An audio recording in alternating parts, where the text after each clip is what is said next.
মাঝারি আকৃতির একটি কুকুরের সমান শরীর হলেও এই প্রাণীটি এতটাই ভয়ঙ্কর এবং সাহসী যে এরা একা লড়াই করে বিশালদেহী গ্রিজলি ভালুক বা নেকড়ের পালকে তাড়িয়ে দিয়ে তাদের মুখের খাবার অনায়াসে ছিনিয়ে নিতে পারে। বরফাচ্ছন্ন আর্কটিক অঞ্চলের এই চরম লড়াকু এবং দুর্ধর্ষ স্তন্যপায়ী প্রাণীটির ইংরেজি নাম বুলভারিন এবং বৈজ্ঞানিক নাম গুলো। এই ল্যাটিন বৈজ্ঞানিক নামের অর্থ হল পেটুক বা গ্লুটান, যা এদের রাক্ষসে খাদ্যাভ্যাস এবং যে কোনো কিছু হজম করার অবিশ্বাস্য ক্ষমতাকে স্পষ্টভাবে নির্দেশ করে। যেহেতু এরা সম্পূর্ণভাবে তীব্র শীতপ্রধান অঞ্চলের প্রাণী, তাই বাংলায় এদের নিজস্ব কোনো আঞ্চলিক নাম নেই।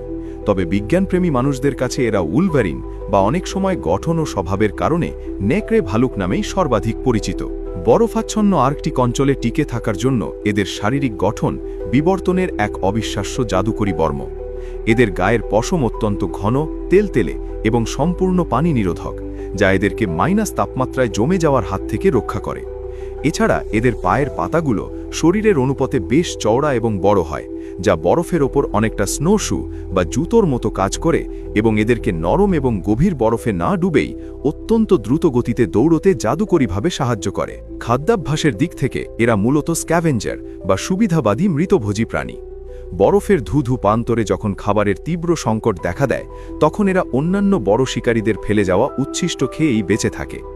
এদের চোয়াল এতটাই শক্তিশালী যে এরা মৃত প্রাণীর শক্ত হাড় এবং বরফে জমে পাথরের মতো হয়ে যাওয়া মাংস নিমেষেই গুঁড়ো করে চিবিয়ে খেয়ে ফেলতে পারে, যা বিজ্ঞানীদের কাছেও চরম বিস্ময়ের। এই প্রতিকূল পরিবেশে বেঁচে থাকাটা উলভারিনদের জন্য এক প্রতিনিয়ত যুদ্ধ। খাদ্যের জন্য এদেরকে প্রায়শই বিশাল নেকড়ে বা ভালুকের মতো ভয়ঙ্কর শিকারীদের সাথে সরাসরি সংঘাতে জড়াতে হয়। এমনকি নিজেদের সীমানা এবং খাদ্যের উৎস রক্ষা করতে এরা অন্য উলভারিনের সাথেও রক্তক্ষয়ী লড়াইয়ে মেতে ওঠে, যেখানে কেবল পেশি শক্তি আর অদম্য সাহসের মাধ্যমেই এদের টিকে থাকতে হয়। তবে কেবল গায়ের জোর নয়, বন্য পরিবেশে বেঁচে থাকার জন্য এদের বুদ্ধিমত্তা প্রাণী জগতের অন্যতম সেরা। এরা খুব ভালো করেই জানে কখন পিছু হটা উচিত। মানুষের উপস্থিতি বা রেনডিয়ার পালকদের আনাগোনা টের পেলে এরা অত্যন্ত চতুরতার সাথে সেই এলাকায় এড়িয়ে চলে, কারণ এরা বোঝে যে মানুষের সাথে সংঘাতের চেয়ে নিরাপদ দূরত্ব বজায় রাখাই এদের দীর্ঘমেয়াদী টিকে থাকার আসল চাবিকাঠি। অতীত ইতিহাসের পাতা ঘাঁটলে দেখা যায়, একসময় উত্তর আমেরিকা, ইউরোপ এবং সাইবেরিয়ার বিস্তীর্ণ বরফাচ্ছন্ন বনাঞ্চলে এই উলভারিনদের একচ্ছত্র এবং দাপুটে রাজত্ব ছিল।